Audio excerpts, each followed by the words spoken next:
на тема сигурност, но в друг аспект. Летище София отново променени, пренасочени полети заради наличие на дронове в въздушното пространство. Дали над пистата, около пистата, не знам, но имаше хора кацнали на други летища, пренасочени. Два полета. За два инцидента, ако това е инцидент, знаем. И понеже не успяваме от властите да получим адекватен отговор, кой следи за сигурността на практика на небето над летището. Затова си поканихме отново експерт, който не представлява властите, но е достатъчно запознат. Полковник Иван Миланов, вице-президент на Международната асоциация за борба с дроновете. Здравейте! Добре дошли. Вие изяснихте ли си какво всъщност се случва? Защото от летището казват, имаме 1, 2, 3 сигнала, в последствие още казват конкретни часове, в които са засечени тези дронове. От СДВР казват, не са установени. Това води ли ни до извода, че да, нещо лети, нещо смущава летището, нещо води до пренасочване на полети, обаче то не може да бъде установено, защото няма как.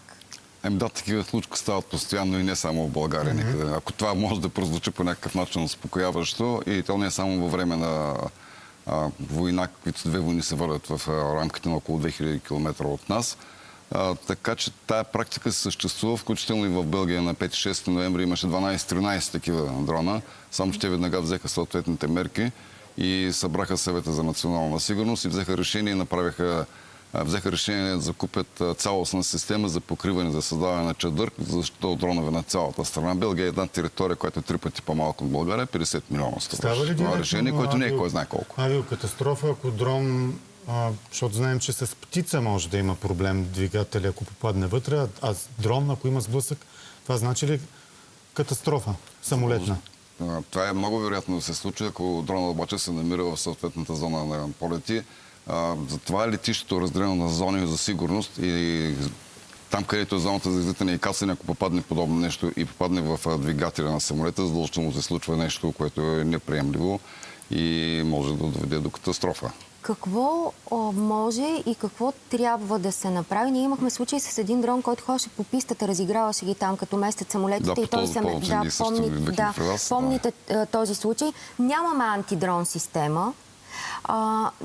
Не можем да разчитаме, че както разказвали са ми за летището на Солун, ако пуснеш дрон, в един момент той сам се връща, защото зоната над летището е абсолютно неприкосновена и недостъпна. Какво да се направи?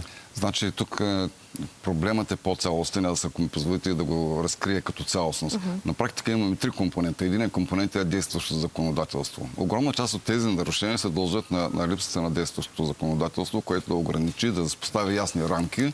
И санкции. Работи се и санкции, съответно, разбира се, да въведе закона в изпълнение. На финалната права се работи се, но все още не е внесен този закон за управление на дронове.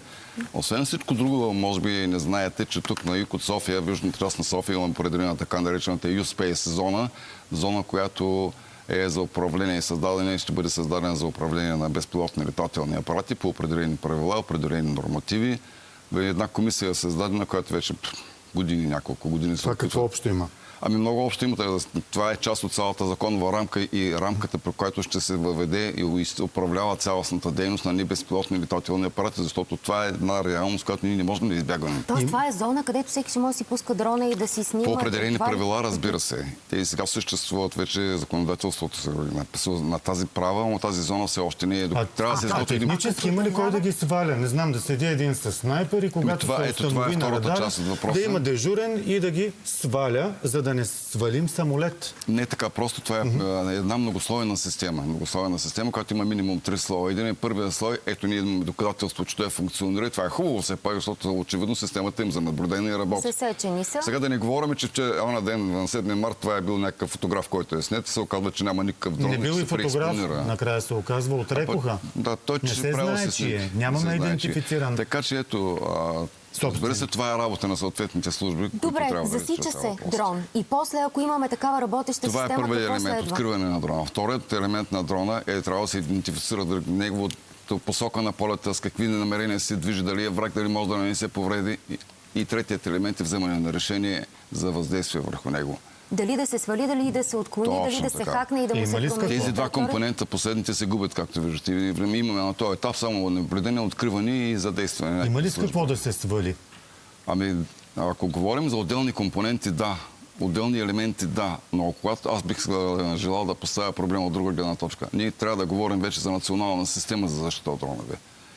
Добре, ако има дрон и той стои дълго, след това идва друг дрон и той стои дълго, ние какво правим? Чакаме да му падне батерията ли? Не трябва да го свалим. Трябва да въздействим върху него. Това е третият елемент. И той трябва да е национален. Разбира се, че някъде има, но не навсякъде. На летището имам предвид. На летището най-вероятно имат начин за въздействие. Но какви са начините за въздействие? Те нямат оръжия. Те могат само да въздействат с определени системи, да кажем, които да въздействат върху дрона, да го понече или да го спрат. Но те трябва да имат и система, която да го унищожи. Аз нямам информация дали те имат такава система да сваляме. А някъде, защото имаме и друга критична инфраструктура, имаме АЕЦ Козлодуй, имаме Лукойл. Някъде имаме ли такава възможност за... Някъде има, някъде няма. Позволете ми да не бъда конкретен, защото в крайна сметка все пак ние се намираме в два пъти вече се събира съвета, консултативния съвет за национална сигурност. Ние ако на основното си летище нямаме как да сваляме дронове, не ми се пита за всичко останало. Затова трябва да се вземат мерки и това нещо остане национално. Липсва изцялостна национална концепция за стратегия за защита от дронове. Това нещо трябва държавата да се влезе в ролята най-сетне и да защити не само летище София, да защити цялата национална инфраструктура, ами нас, населението, да защити населението и военните обекти, разбира се. А това много ли е военните работят в това направление, между прочим. Работят, да. Скъпо ли е много като техника, като възможности? Сега то зависи, нали, ние с какво сравняваме. Едно затворено летище също струва много пари, нали така? Също са огромни загуби.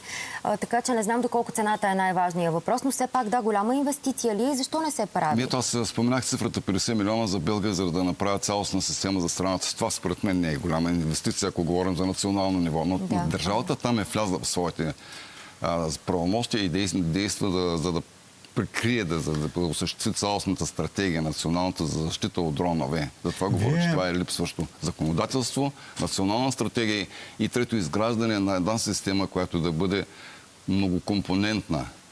Вие споменахте, че първият елемент на идентифициране, засичане, т.е. да разберем изобщо, че има дрон, това работи. На радарите ли излиза това, къде в кулата на летището ли? Да. Или къде не само? Защото се питам дали е възможно пък да не излизат всички, да има и други. И ние да говорим за трети дрон, за ПЕД. Не случайно споменах, че системата е комплексна и многослойна. Тоест, възможно ли е този елемент да не ни работи и да има повече дронове и да нямаме с какво да ги засечем? Значи, възможно е този елемент да не е изцяло изчислен навсякъде, защото по-големите дронове се откриват с радари. Те обаче се движат на различни височини, с различни скорости, са различни комплексни. Разбираме? От най-малките, които са с големина на комар, до най-големите, които се движат в стратосферата. С радари се откриват големите, по-малки има, които се движат много ниско, с малка скорост. Влизат и се появяват изведнъж. Имат също такива. Те са с RF системи за откриване. Също така има и системи за наблюдение, визуално наблюдение, което и в случая се е случило. Тия най-малките, които казвате, че са като комар, могат ли да бъдат видени и засечени? Ами те могат да бъдат видени. Засечени трудно с радара. Радара не може такива манички обекти да засече. На финала, понеже казахте законодателство, няма санкции, няма ли? Ако си вдигна дрона над летището и два полета ги приземят в... Казвам, ако разберат, и два самолета се приземят във Варна вместо в София, за мен санкция някаква? Би трябвало да има санкция за нарушителите. Но освен това, не би трябвало да се допуска да се стига до там. Затова са тези зони предефинирани, затова, когато имаме една цялостна национална система, това просто няма да бъде въпрос и предмет. Ще продължат нарушенията, ще има все повече нарушения, но все пак някъде изхождаме, че се намираме в една доста сложна международна среда в момента и динамична, която се развива и ние трябва много успешно да предприемем тези мерки в тези три посоки и това е моето. От летището не са коментирали пред наш продуцент, нито имат желание на този етап да коментират. Осигурена ли е сигурността за всички пътници, излитащи и кацащи? Обезщетява ли ги някой, ако се наложи да кацнат във Варна, например? Така че сме отворени да продължим тази тема и с представители на държавното ръководство, ако то, освен да произвежда шум в Народното събрание по разни теми, не реши да произведе и сигурност от дронове на нашото летище. Да се надявам, че ние ще бъдем изкрата днес, което да им помогне да тръгнат в тази посока, да се движат. Благодарим ви, полковник Миланов, ни беше на гости. Към мен.